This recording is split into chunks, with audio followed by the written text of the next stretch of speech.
Hello សួស្តីក៏ដូចជាស្វាគមន៍ទៅកាន់ប្រិយមិត្តទាំងអស់គ្នាថ្ងៃនេះយើងក៏មកបន្តនៅភាគទី22នៃរឿងកំពូលអ្នកប្រយុទ្ធរបស់យើងបន្តសាច់រឿងក៏បានចាប់ផ្ដើមនៅពេលនោះដែរកងទ័ពទាំងអស់ពួកគេក៏បានធ្វើដំណើរទៅកាន់ចលងភ្នំបិសាចមួយនោះណាលីនក៏បាននិយាយថានៅពេលនេះវាហាក់បីដូចជាបិសាចបុរាណមួយនោះវាមិនទាន់បំបែកត្រាបាននៅឡើយទេពួកយើងអាចនិយាយបានថានៅពេលនេះចៅហ្វាំងគេអាចបញ្ចប់នៅពិធីមួយនេះបានដោយជោគជ័យហើយមើលទៅនាងឈិនក៏បាននិយាយថាបើសិនជាពួកយើងអាចរារាំងនៅបិសាចមួយនេះបានពួកគេនឹងចងចាំឈ្មោះរបស់ចៅហ្វាំងទុកក៏ព្រោះតែចៅហ្វាំងគឺជាចំណែកមួយដំបូងគេបង្អស់នៅក្នុងរឿងមួយនេះបន្ទាប់មកពួកគេក៏បានធ្វើដំណើរទៅមុខបន្តទៀតសាច់រឿងក៏បានកាត់មកកន្លែងចៅហ្វាំងនេះវិញគេក៏បានកំចាត់មនុស្សនៅក្នុងកោសម្ព័ន្ធបានជាច្រើនគួរសមដែរហើយនៅពេលនេះកម្លាំងរបស់គេស្ទើរតែអស់ពីខ្លួនទៅហើយចៅហ្វាំងកំពុងតែអង្គុយចាំជំនួយរបស់នាងលីនគេមិនដឹងថានាងលីនធ្វើដំណើរដល់ឬក៏មិនដល់នោះទេក៏ប៉ុន្តែនៅពេលនេះចៅហ្វាំងសង្ឃឹមថានាងលីននឹងនាំជំនួយមកដល់ឆ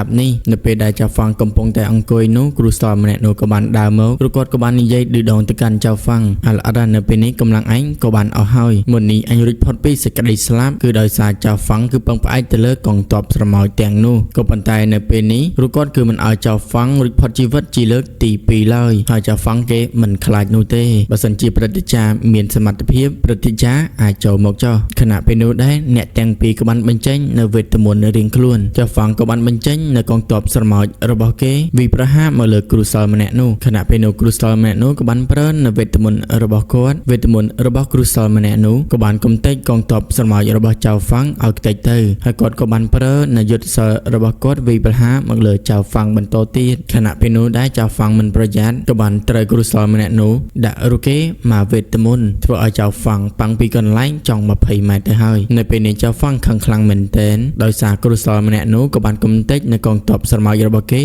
្យខ្ទេចអស់ហើយគ្រូសល់ម្នាក់នោះក៏បាននិយាយឌឺដងមកកាន់ចៅហ្វាំងទៀតហើយទោះបីចៅហ្វាំងខំប្រឹងយ៉ាងណាចៅហ្វាំងគឺមិនអាចយកឈ្នះគាត់បាននោះទេចៅហ្វាំងខឹងខ្លាំងមែនទែនគេក៏បានងើបមកទាញនឹងដៃរបស់គេធ្វើការវាយប្រហារមកលើគ្រូសល់ម្នាក់នោះបន្តទៀតបន្ទាប់ពីប្រយុទ្ធគ្នាប៉ុន្មានស្និតក្រោយមកចៅហ្វាំងក៏បានត្រូវគ្រូសល់ម្នាក់នោះដាក់គេមួយដៃវេទមន្តឡើងប៉ាងទៀតហើយខណៈពេលនេះចៅហ្វាំងគឺត្រូវរបួសយ៉ាងធ្ងន់ធ្ងរឃើញចៅហ្វាំងត្រូវរបួសយ៉ាងនេះគ្រូសល់ម្នាក់នោះក៏បានលើកឈើជាត់របស់គាត់ឡើងបញ្ចេញនៅដួងវិញ្ញាណរបស់បិសាចនៅរកចេញមកគ្រូសល់ក៏បានបញ្ជាមកកាន់ចៅហ្វាំងទោះបីជាចៅហ្វាំងត្រូវរបួសយ៉ាងណាក៏ដោយគេនៅតែក្រោកឈរប្រយុទ្ធបន្តទៀតខណៈពេលនោះដែរចៅហ្វាំងក៏បញ្ចេញនៅក្បួនរបស់គេចេញមកនេះគឺជាក្បួននៃដាវទេវភាពទាំង10នៃកម្លាំងឋានសួគ៌ចៅហ្វាំងក៏បានប្រើនៅស្នេតមួយនេះដើម្បីទប់ទល់ជាមួយនឹងវេទមន្តរបស់គ្រូសល់ម្នាក់នោះហើយធម្មពលអ្នកទាំងពីរក៏បានប៉ះទង្គិចគ្នាក៏បានធ្វើឲ្យទីកន្លែងនោះផ្ទុះឡើងបឹងដោយសារតែចៅហ្វាំងមិនប្រយ័ត្នក៏បានត្រូវគ្រូសល់ម្នាក់នោះដាក់គេ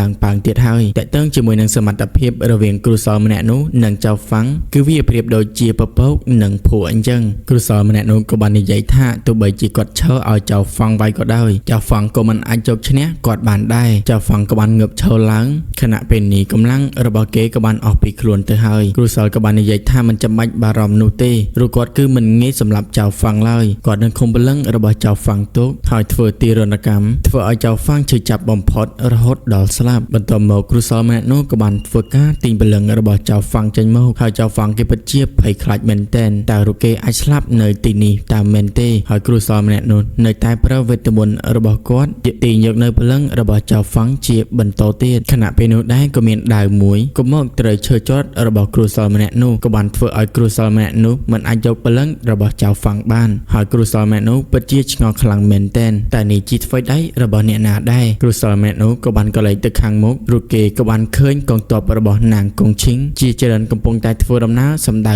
មកទីនេះសម្រាប់មនុស្សនៅក្នុងកោសម្ព័ន្ធនៃបិសាចឆ្អឹងពួកគេឃើញបែបនេះក៏បានបើកការប្រយុទ្ធផងដែរក៏ប៉ុន្តែពួកគេគ្មានគីឡូអីជាមួយនឹងនាងឈីនទេក៏បានត្រូវនាងឈីងដាក់គេមួយដាវឡើងប៉ាងទាំងអស់ជីសេះកាប់មនុស្សផងជីសេះបុកមនុស្សផងហើយយ៉ាក្បាច់គុណរបស់នាងឈីនគឺមិនអន់នោះទេជីសេះទុនសាយក្រហមកាប់ដូចជាគួនអ៊ីឆាងអញ្ចឹងឃើញកងទ័ពរបស់នាងឈីងច្រើនបែបនេះមនុស្សនៅក្នុងកោសម្ព័ន្ធទាំងអស់ចាប់ផ្ដើមភ័យខ្លាចទៅហើយពួកគេក៏បានដាក់មេផាយទាំងអស់គ្នាទៅទោះបីជាពួកគេរត់យ៉ាងណាក៏មិនអាចគេចផុតបានដែរឃើញចៅហ្វាំងនៅមានជីវិតបែបនេះនាងលីនហើយនិងជីសៀនពួកគេទាំងពីរនាក់ពិតជាសប្បាយចិត្តខ្លាំងមែនទែនគ្រូសល់ឃើញបែបនេះគាត់ក៏បានឆ្ងល់ផងដែរតើកងទ័ពរបស់វីរៈជនយាវយ៉ាងធ្វើដំណើរមកដល់ទីកន្លែងនេះបានដោយរបៀបណាចៅហ្វាំងក៏បានងើបឡើងនិយាយឌឺ ដងទៅកាន់គ្រូសលវិញនៅពេលនេះកងទ័ពជំនួយរបស់ចៅហ្វាំងគឺបានមកដល់ហើយគាត់ពិតជាខឹងទៅកាន់ចៅហ្វាំងខ្លាំងមែនទែនក៏បានលើកឈើជ្រត់របស់គាត់រៀបនឹងវាយចៅហ្វាំងទៅហើយខណៈពេលនោះដែរស្រីស្អាតទាំងពីរនាក់ក៏បានមកជួយចៅហ្វាំងទាន់គ្រូសលម្នាក់នោះក៏បានត្រូវមួយជើងរបស់ជីសៀន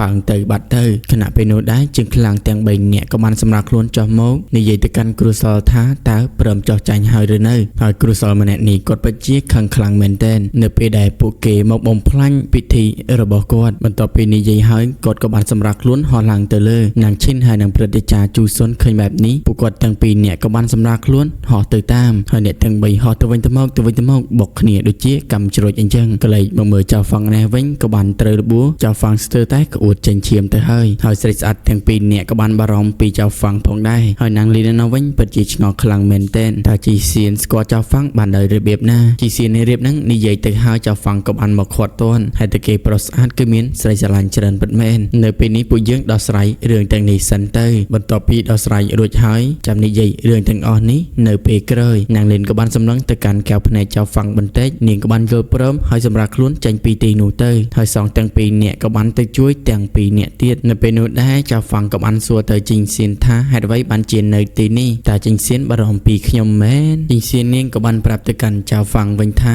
នាងមកទីនេះជាមួយនឹងព្រឹទ្ធាចារ្យនៃប៉ាដើម្បីកម្ចាត់បិសាចបុរាណកំពុងតែនិយាយគ្នាសក់ពួកគេទាំង5នាក់ក៏បានយកឈ្នះគ្រូសលម្នាក់នោះបានហើយក៏បានធ្វើឲ្យគ្រូសលម្នាក់នោះធ្លាក់មកក្រោមខ្ពាកអ្នកទាំង5នាក់ក៏បាននិយាយទៅកាន់គ្រូសលម្នាក់នោះបើសិនជាគ្រូសលព្រមចោះចាញ់ពួកគាត់នឹងទុកជីវិតឲ្យខណៈពេលនោះដែរគ្រូសលម្នាក់នោះក៏បានងើបឡើងគាត់ក៏បាននិយាយថាពាក្យថាចោះចាញ់គឺមិនមែនជាពាក្យនៅក្នុងកលសម្ព័ន្ធមូលនោះទេគាត់នៅតែប្រយុទ្ធដល់ទីបញ្ចប់គាត់ក៏បានប្រើវេទមន្តរបស់គាត់យកត្បូងមួយចេញពីឈើច្រត់របស់គាត់ចេញមកហើយគាត់ក៏បានយកនៅត្បូងវេទមន្តមួយនោះបញ្ចូលទៅក្នុងខ្លួនគាត់ក៏បានសម្រាប់ខ្លួនឡើងទៅលើនិយាយមកកាន់មនុស្សនៅក្នុងកលសម្ព័ន្ធទាំងអស់ពេលនេះពួកយើងត្រូវតែលះបង់ជីវិតដើម្បីជួយឲ្យលោកម្ចាស់រួចពីការឃុំឃាំងមួយនេះនៅពេលនេះមនុស្សនៅក្នុងកលសម្ព័ន្ធមួយទាំងអស់ពួកគេនឹងបូជាជីវិតដើម្បីរឿងមួយនេះហើយខណៈពេលនោះដែរគ្រូសលម្នាក់នោះក៏បានធ្វើការប្រមូលផ្ដុំនៅដួងវិញ្ញាណទាំងអស់ព្រឹទ្ធាចារ្យជូសុនឃើញបែបនេះគាត់ក៏បានដឹងថានេះគឺជាពិធីដើម្បីដោះលែងបិសាចឲ្យបានលឿនបំផុតពួកគេក៏បានបូជានៅជីវិតរបស់គេទាំងអស់ហើយពួកយើងគួរណាតែបញ្ឈប់គ្រូសលម្នាក់នេះឲ្យបានបន្ទាប់មកពួកគាត់ទាំង6នាក់ក៏បានសម្រាប់ខ្លួនឡើងទៅលើហើយនៅពេលនេះកម្លាំងរបស់គ្រូសលម្នាក់នោះក៏បានកើនឡើងយ៉ាងខ្លាំងដូច្នេះហើយពួកគាត់ទាំង6នាក់គឺមិនអាចបញ្ឈប់គ្រូសលបានឡើយគ្រូសលម្នាក់នោះក៏បានបន្ទោសនៅវេទមន្តរបស់គាត់ហើយក៏បានធ្វើឲ្យបិសាចបុរាណមួយនោះដឹងខ្លួនឡើងមកម្ដងទៀតក៏បានធ្វើឲ្យពួកគេទាំង6នាក់ខ្ទាតចេញមកក្រៅទាំងអស់នៅពេលនេះពួកយើងមិនអាចបញ្ឈប់បិសាចមួយនេះបានទេហើយសង្គ្រាមរវាងព្រះហើយនិងបិសាចច្បាស់ជាកាត់ឡើងជាក់ជាមិនខានក្លែកមកមើលគ្រូសលនោះវិញកំពុងតែធ្វើពិធីបំបែកត្រាមួយនោះបានបន្តិចហើយរីឯបិសាចបុរាណទូសិនកម្លាំងធម្មពលរបស់វាពិបាកនឹងទប់ទល់ណាស់ហើយសាច់រឿងក៏បានចប់នៅត្រង់ចំណុចនេះសូមរងចាំទស្សនានៅភាគបន្តទៀតខណៈពេលនេះ admin សូមបាយបាយហើយបាយបាយ